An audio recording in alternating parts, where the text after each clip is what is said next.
ታርጌት ከስተመራችን ማን ነው የሚለውን ማርኬቲንግ ላይ ነው የሚገኘው። ማርኬቲንግን ስናውቀው ቢዝነሳችንን ከመጀመራችን በፊት ለማን ነው እማቀርበው፣ ማን ነው የሚገዛኝ፣ ምን ያህል እድሜ 18 እስከ 20 ታርጌት የምናደርገው ፋሽን የሚከተሉ ከሆነ ፋሽን የሚከተሉት ከምን እስከ ምን እድሜ ያሉ ናቸው? ምን አይነት ፋሽን ነው የሚያስፈልገው?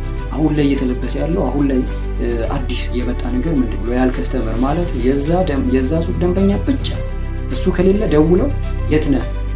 ልገዛ መጥቼ ነበር፣ መቼ ልምጣ? ስለዚህ ሎያል ከስተመር ማፍራት የምንችለው ማርኬቲንግ ሲገባ ነው። ለምን ማርኬቲንግ ያስፈልገን አስረዳችሁ። ለምሳሌ 2 ሱቆች ተከፈቱ፣ ሁለቱም ቡና ነው የሚሸጡት። ስለዚህ አንደኛዋ በቲክቶክ፣ በፌስቡክ፣ በኢንስታግራም ትሰራለች። አንደኛዋ ተመሳሳይ ከተሻለ ጥራት እንኳን ቢኖረው ማስታወቂያ እየሰራች አለች። ሱቋ ግን ያለው ከሷ ሱቅ ጎን ነው ያለው። ሰዎች መጥተው ሲገዙ የእሷን አያውቁትም፣ ምክንያቱም እንዲያውቁት ያደረገችበት መንገድ የለም። ሰዎች መረጃ ነው በዛ አግኝተው መጥተው ከሷ እየገዙ ሲሄዱ ከጎን ያለችዋ አይገዟትም፣ ምክንያቱም አያውቁትም። ለከስተመሩ ለደንበኛ እቃውን ለሚፈልገው ግለሰብ የምናቀርብበት መንገድ ሶሻል ሚዲያን ተጠቅሞ ያገኛሉ። ሰዎችን ተጠቅሞ ሌላ እንዲሰራላችሁ ከፈለጋችሁ ደግሞ ኮሜንት አድርጉልን፣ እሱን እንሰራለን።